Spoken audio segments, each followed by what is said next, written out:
Hi guys, welcome back my YouTube channel प्रतिष्ठा academy. मैं आराध्या शर्मा।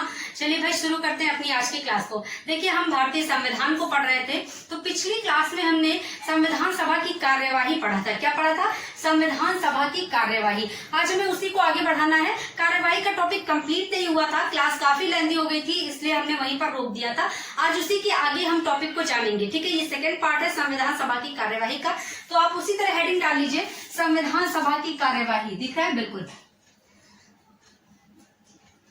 संविधान सभा की कार्यवाही। ठीक है, चलिए उसी का सेकंड पार्ट है। वहां पर हमने अधिवेशन पढ़े थे। भाई संविधान सभा की कार्यवाही में हम बैठकें पढ़ रहे थे।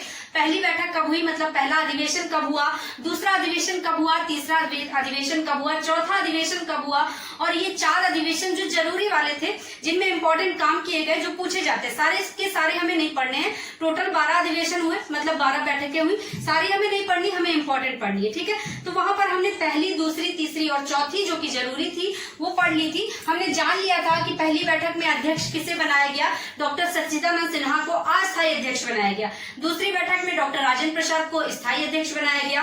तीसरी बैठक में उद्देश्य प्रस्ताव पंडित जवाहरलाल नेहरू द्वारा प्रस्तुत किया गया, और चौथी बैठक में उस उद्देश्य प्रस्ताव को पारित किया गया। ठीक है, इसके बाद हमने 11वां अधिवेशन पढ़ा था, मतलब 11वीं बैठक। तो 11वीं बैठक में हम क्या पढ़ रहे थे? 11वीं बैठक में 26 नवंबर 1949 को हुई थी। 11वीं बैठक 26 नवंबर 1949 को। ठीक है, इस दिन हमारा भारतीय संविधान बनकर तैयार हो गया था, मतलब लिखकर कंप्लीट हो गया था हमारा भारतीय संविधान। ठीक है, और हमने पढ़ा था कि इसी वजह से, क्योंकि इस दिन हमारा भारतीय संविधान बनकर तैयार हुआ था, इसी वजह से इस दिन को राष्ट्रीय विधि दिवस के रूप में मनाया जाता है। ठीक है, यहाँ तक हमने कंप्लीट कर लिया था, राष्ट्रीय विधि दिवस के रूप में मनाया जाता है।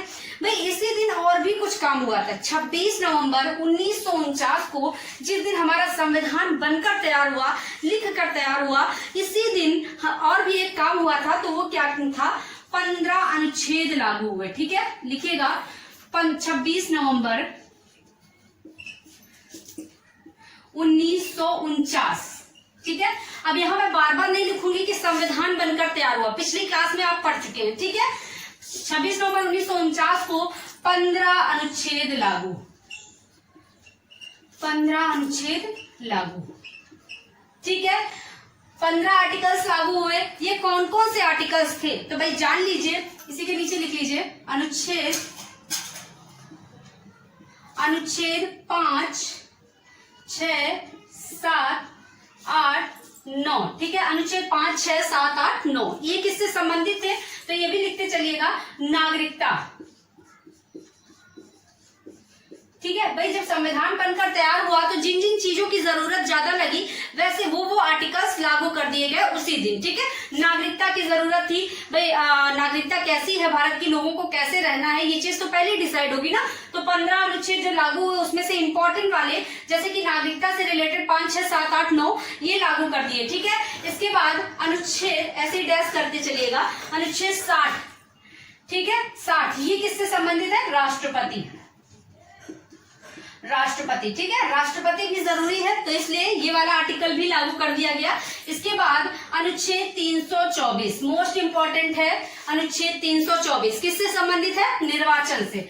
तो भाई लिख लीजिएगा यहाँ पर, निर्वाचन। ठीक है, अनुच्छेद 324। इसके बाद अनुच्छेद 366। कौन सा? 366। इनको आप पहले नोट कर लीजिए, उसके बाद समझाते हैं, क्योंकि काफी सारे लाइन है। ठीक है, इसके बाद अनुच्छेद 379, 367 लिखिएगा पहले यहाँ पर, 367। ठीक है, इसके बाद अनुच्छेद 379, 379। ठीक है, इसके बाद अनुच्छेद 380, 380। इसके बाद अनुच्छेद 388। इसके बाद अनुच्छेद 391, 392 एंड 393।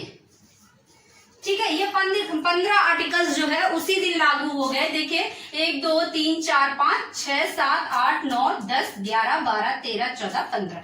ठीक है, ये 15 आर्टिकल्स उसी दिन लागू कर दिए गए जिस दिन संविधान बनकर तैयार हुआ। नागरिकता से रिलेटेड, राष्ट्रपति से रिलेटेड, निर्वाचन से रिलेटेड और अस्थायी संक्रमणकालीन उपबंधों से रिलेटेड। अस्थायी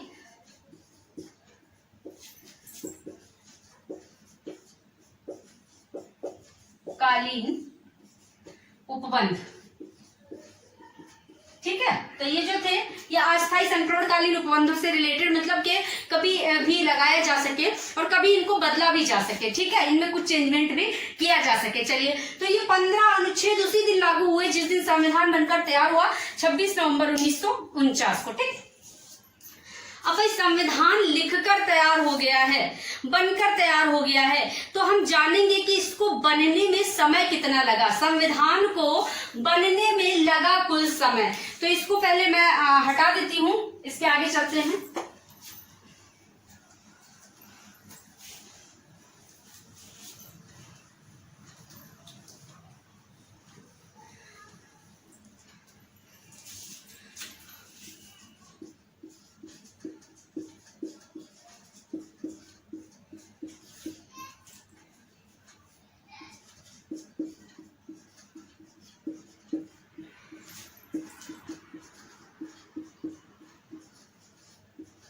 कुल समय, तो ये कितना समय लगा भाई, 2 वर्ष 11 माह 18 दिन। कितना टाइम लगा, 2 वर्ष 11 माह एंड 18 दिन, ठीक है, 18 दिन। 2 साल लगे, 11 महीने लगे और 18 दिन लगे इस भारतीय संविधान को बनने में। कितना लंबा टाइम लग गया भाई, लगेगा ही, क्योंकि ये विश्व का सबसे बड़ा लिखित संविधान है। इतना बड़ा संविधान लिखा जा रहा है, जो विश्व का सबसे बड़ा लिखित संविधान है, तो टाइम तो लगना ही है ना। गर्मी बहुत ज्यादा है, ठीक है, टाइम तो लगना ही है। चलिए भाई आगे देखते हैं। अब ये बनने में इतना समय लगा, तो इसको बनने में टोटल खर्च कितना आया उसको लिख लीजिएगा। लगा कुल खर्च, कुल खर्च, तो भाई ये खर्च आया यहाँ पर।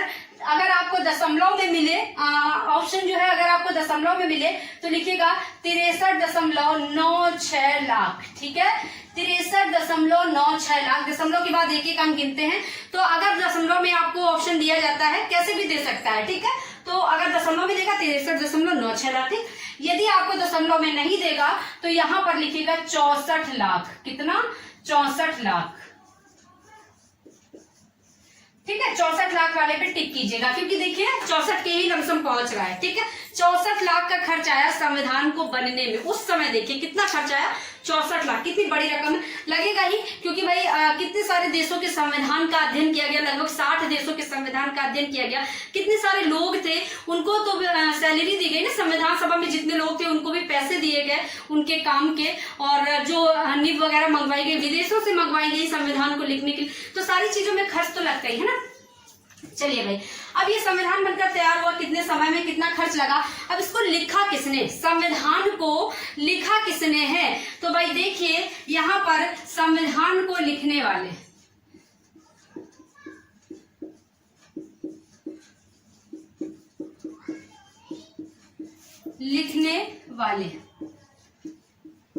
देखिएगा, प्रेम बिहारी नारायण रायजादा। कौन, प्रेम बिहारी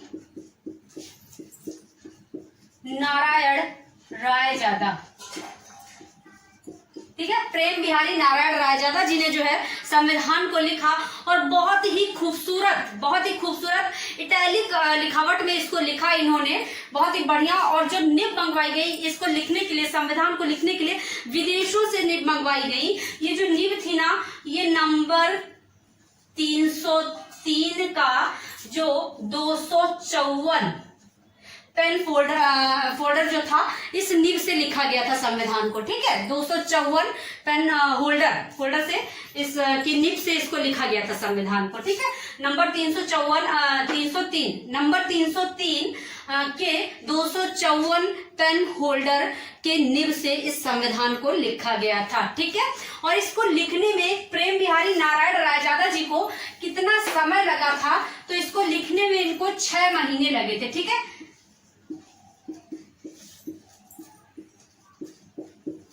संविधान को लिखने में इन्हें टोटल टाइम जो है 6 महीने लगे। अकेले ही लिखा इन्होंने, पूरा संविधान अकेले ही लिखा, ठीक है। और किसी भी टाइपिंग से नहीं, इसमें टाइपिंग नहीं है, ये पेन से लिखा गया, खुद की हैंड राइटिंग है प्रेम बिहारी नारायण रायजादा जी की, जिन्होंने स्पेशल जो निब थी उससे संविधान को लिखा। ठीक है, 6 महीने लग गए टाइम लिखने में। देखिए कितना बड़ा संविधान, और अकेले लिख डाला, कितनी बड़ी बात है ना। चलिए भाई, प्रेम बिहारी नारायण रायजादा, जिस दिन संविधान बनकर तैयार हुआ 26 नवंबर 1949 को, उसी दिन उस पर हस्ताक्षर किए गए। टोटल कितने सदस्यों ने हस्ताक्षर किए? 284 सदस्यों ने संविधान के 11 पेजेस पर हस्ताक्षर किए, साइन किए। ठीक है, तो लिखेगा 26 नवंबर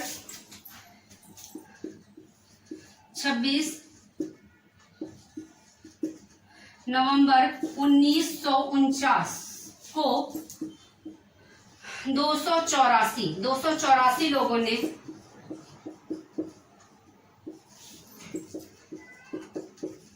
संविधान के 11 पेज पर साइन किए, साइन। ठीक है, 11 पेजेस पर साइन किए। और देखिए इस पर साइन करते समय इन लोगों ने क्या कहा? संविधान पर साइन करते समय इन सभी लोगों ने कहा, बता दे रही हूं, लिख भी दूंगी, समझ लीजिएगा क्या कहा इन लोगों ने। आज 26 नवंबर 1949 को हम इस संविधान को एतत् द्वारा, क्या कहा? आज 26 नवंबर 1949 को इस संविधान को, आज 26 नवंबर 1949 को एतत् द्वारा इस संविधान को अंगीकृत, एतत् द्वारा मतलब अपने द्वारा, ठीक है, अंगीकृत, आत्मर्पित मतलब खुद को अधिनियमित करते हैं, मतलब कि अडॉप्ट करते हैं, सौंपते हैं। ठीक है, तो इस तरह के शब्द कहे गए। देखिए यहां लिख लीजिएगा, साइन किया और कहा आज जो कि आप प्रस्तावना में पढ़ेंगे, ये सारे वर्ड्स प्रस्तावना जब पढ़ाऊंगी डिटेल में बताऊंगी। आज 26 नवंबर 1949 को एतत् द्वारा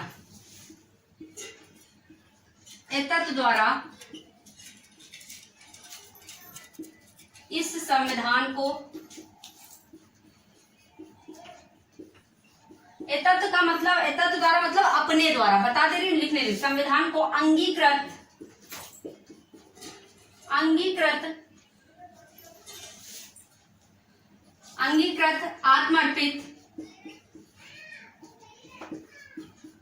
आत्मर्पित मतलब अपने आप को, ठीक है, अधिनियमित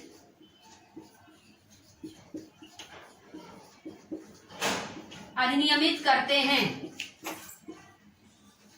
अधिनियमित का मतलब के अपने आप को सौंपते हैं, अडॉप्ट करते हैं। ठीक है, चलिए, तो ये जब संविधान बनकर तैयार हुआ ना, तो टोटल 284 लोगों ने हस्ताक्षर किए और उन लोगों ने ये कुछ शब्द बोले कि आज एतत् द्वारा 26 नवंबर 1949 को एतत् द्वारा इस संविधान को अंगीकृत, आत्मर्पित और अधिनियमित करते हैं, मतलब अपने आप को सौंपते हैं। ठीक है, चलिए भाई, यहाँ पर ये जो 284 लोगों ने हस्ताक्षर किए थे ना, इसमें से 8 महिलाएं भी थी, महिलाएं। ठीक है, 8 महिलाएं थी इसमें से हस्ताक्षर करने वाली, जब संविधान बनकर तैयार हुआ। ठीक है, आई बात समझ में? चलिए भाई, अब नेक्स्ट आगे देखते हैं। इसके बाद ये तो 11वां अधिवेशन था जिसकी आप डिटेल पढ़ रहे हैं, जो आप डिटेल पढ़ रहे हैं ना, ये 11वां अधिवेशन था। चलिए आगे बढ़ते हैं, इसको हटा देते हैं।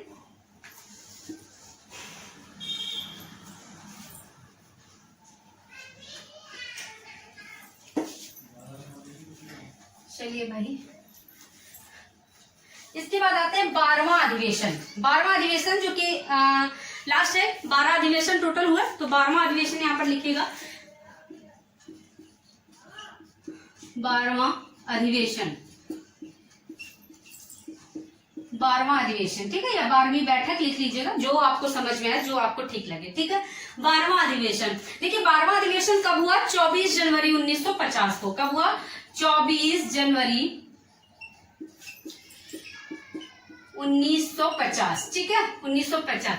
इस दिन क्या काम हुआ? सभी अधिवेशनों में हमने काम जाने हैं, कब क्या क्या काम हुए हैं, तो इस दिन क्या काम हुआ? इस दिन देखिए डॉक्टर राजेंद्र प्रसाद को भारत का पहला राष्ट्रपति बनाया गया। ठीक है, डॉक्टर राजेंद्र प्रसाद को भारत का पहला राष्ट्रपति बनाया गया। तो यहाँ पर लिखिएगा, डॉक्टर राजेंद्र प्रसाद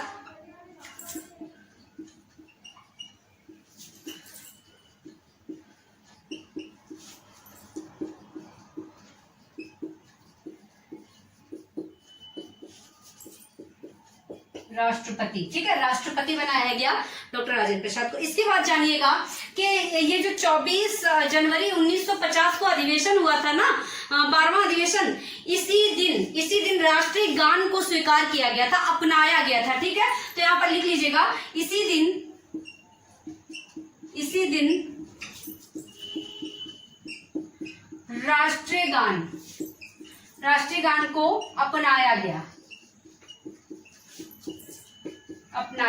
ठीक है, राष्ट्रीय गान को अपनाया गया। देखिए, हालांकि राष्ट्रीय गान जो है ये सबसे पहले गाया कब गया था, तो ये 27 दिसंबर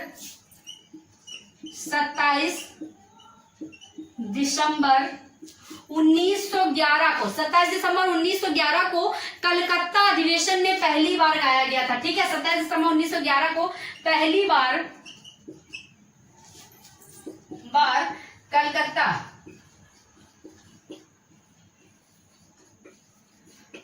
अधिवेशन में गाया गया, ठीक है,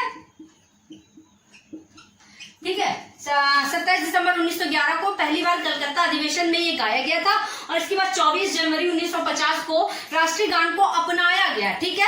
आई बात समझ में। और यहाँ पर डॉक्टर राजेंद्र प्रसाद को भारत का पहला राष्ट्रपति बनाया गया। हो गई टोटल 12 बैठकें, ठीक है, काम सारे हो गए हैं। अब केवल संविधान को लागू करना है, ठीक है। संविधान लागू कब हुआ, तो देखिए भाई, संविधान लागू हुआ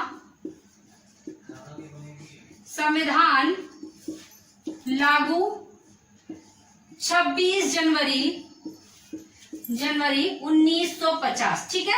अधिवेशन हुआ 12वां, उसके बाद एक दिन छोड़ करके अगले ही दिन 26 जनवरी 1950 को संविधान लागू हो गया, मतलब कि हमारा देश गणतंत्र हो गया। समझ गए, आई बात समझ में। देखिए, ये संविधान 26 जनवरी 1950 को ही क्यों लागू किया गया, मतलब 26 जनवरी को ही ये संविधान क्यों लागू किया गया, तो समझिएगा। देखिए, इससे पहले जब हमारा देश आजाद नहीं हुआ था ना, उससे पहले अंग्रेजों के टाइम पर, बता दे रही हूँ, लिखूंगी नहीं, अंग्रेजों के टाइम पर 1930 में 26 जनवरी 1930 को हम आपने सांकेतिक स्वाधीनता दिवस मनाया था। मतलब तभी से 1930 से ही हम अपना स्वतंत्रता दिवस मनाते आ रहे थे, लेकिन सांकेतिक मतलब चुपचाप अपने आप में मना रहे थे, किसी को पता नहीं था, क्योंकि उस टाइम अंग्रेजों का राज था भारत पर, ठीक है। तो ऐसे हम मना भी नहीं सकते थे। साइड हो जाती है, स्क्रीनशॉट ले लीजिए अगर लेना है तो, ठीक है। तो उस टाइम पर अंग्रेजों का राज था, तो हम लोग सांकेतिक स्वाधीनता दिवस 26 जनवरी 1930 से हर साल 26 जनवरी को मनाते आ रहे थे, ठीक है। अब इस डेट को यादगार रखने के लिए, हमेशा इस डेट को बनाए रखने के लिए, जिस पर हम अपना स्वाधीनता दिवस मनाते आ रहे थे, इसी पर लागू कर दिया गया हमारा भारतीय संविधान, ठीक है। 1930 से स्वतंत्रता दिवस मना रहे थे, लेकिन स्वतंत्र कब हुए आकर के, 15 अगस्त 1947, 17 सालों बाद स्वतंत्र हुए आकर के, ठीक है। तो इसी वजह से 26 जनवरी मतलब उसी दिन को हमने अपना गणतंत्र दिवस बनाया, ठीक है। और गणतंत्र दिवस 26 जनवरी को ही मनाया जाता है, ठीक है। आई बात समझ में।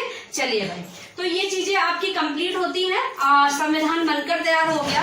किसने लिखा इस संविधान को, ये भी आपने जान लिया, और कितने अधिवेशन हुए, सब कुछ। 2 पॉइंट्स छूट गए हैं, जिनको आप देख लीजिए। 2 पॉइंट्स देखिए, संविधान सभा के उपाध्यक्ष किसको बनाया गया था। अध्यक्ष तो आप लोगों ने जाना, अस्थायी अध्यक्ष भी जाना डॉक्टर सच्चिदानंद सिन्हा, स्थायी अध्यक्ष भी डॉक्टर राजेंद्र प्रसाद। अस्थायी अध्यक्ष किसे बनाया गया, तो यहाँ पर लिख लीजिएगा, संविधान सभा के उपाध्यक्ष किसे बनाया गया भाई, तो ये H.C. मुखर्जी। कौन है, H.C. मुखर्जी। H.C. मुखर्जी, इनका पूरा नाम हरेंद्र कुंवर मुखर्जी, ठीक है। हरेंद्र कुमार नहीं है, कुंवर है, ठीक है, कुंवर मुखर्जी, ठीक है। इन्हें संविधान सभा का उपाध्यक्ष बनाया गया, हरेंद्र कुंवर मुखर्जी को। नेक्स्ट पॉइंट है, संविधान सभा के संवैधानिक मतलब कानूनी सलाहकार किसे बनाया गया, तो यहाँ पर लिखेगा कानूनी सलाहकार,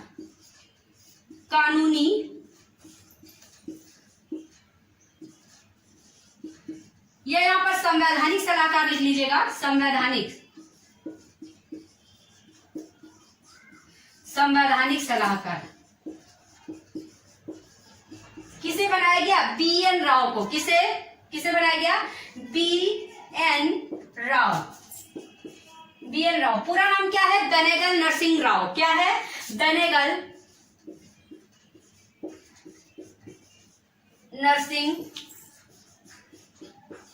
नरसिंह राव। ठीक है, बेनेगल नरसिंह राव। एक चीज इनके बारे में जान लीजिए, ये जो बेनेगल नरसिंह राव है ना, बहुत ही ज्यादा टैलेंटेड बंदे थे, बहुत ही बुद्धिमान बंदे थे ये बेनेगल नरसिंह राव। देखिए हुआ क्या था, पहले भीमराव अंबेडकर जी, जिनको संविधान का जनक कहा जाता है, पिता कहा जाता है, ये संविधान सभा के सदस्य थे। लेकिन जब हमारा देश आजाद हुआ ना, संविधान तो पहले से लिखा जा रहा था, जब हमारा देश 1947 में आजाद हुआ तो बंटवारा हुआ, और जो भीमराव अंबेडकर जी थे ये पहले बंगाल की सीट से थे, पूर्वी बंगाल। बंगाल बाद में कहाँ चला गया? पूर्वी पाकिस्तान में, मतलब कि बांग्लादेश में। ठीक है, जो आज बांग्लादेश है उसे पूर्वी पाकिस्तान। बंटवारा हुआ, एक इधर पाकिस्तान और जो मुस्लिम इधर वाले थे उनको पूर्वी पाकिस्तान दे दिया गया, मतलब कि बांग्लादेश दे दिया गया। अब भीमराव अंबेडकर जी की सीट जो है ये पूर्वी पाकिस्तान में चली गई। ठीक, अब वो संविधान सभा के सदस्य नहीं रहे 15 अगस्त 1947 से। ठीक, ये जो व्यक्ति थे ये जानते थे कि अगर अंबेडकर जी हट गए तो संविधान लिखना बहुत मुश्किल, मतलब नामुमकिन हो जाएगा। ठीक, इन्होंने डॉक्टर राजेंद्र प्रसाद को फोर्स किया, कहा कि भाई अंबेडकर जी को कैसे भी करके संविधान सभा में लाइए, चाहे कैसे भी लाइए। ठीक, फिर क्या हुआ, बंबई की सीट पर MR जयकर जी थे, उन्होंने किसी रीजन से इस्तीफा दे दिया, उनकी सीट पर भीमराव अंबेडकर जी को लाया गया, बंबई की सीट पर। ठीक है, इस तरह से भीमराव अंबेडकर जी संविधान सभा के सदस्य बने। किसकी सिफारिश पर? बेनेगल नरसिंह राव की सिफारिश पर। ये बहुत ही टैलेंटेड बंदे हैं, और इन्होंने जो काम किया ना, ये देखिए संवैधानिक सलाहकार थे। कौन? संवैधानिक सलाहकार, कानूनी सलाहकार। इन्होंने संविधान को लिखने की राय दी, भाई संविधान को किस तरह लिखना है, कहाँ पर आर्टिकल्स को रखना है, कहाँ पर अनुसूचियों का रखना है, कहाँ पर भाग को रखना है। तो ये सारा का सारा जो भी राय थी ये इन्होंने दी।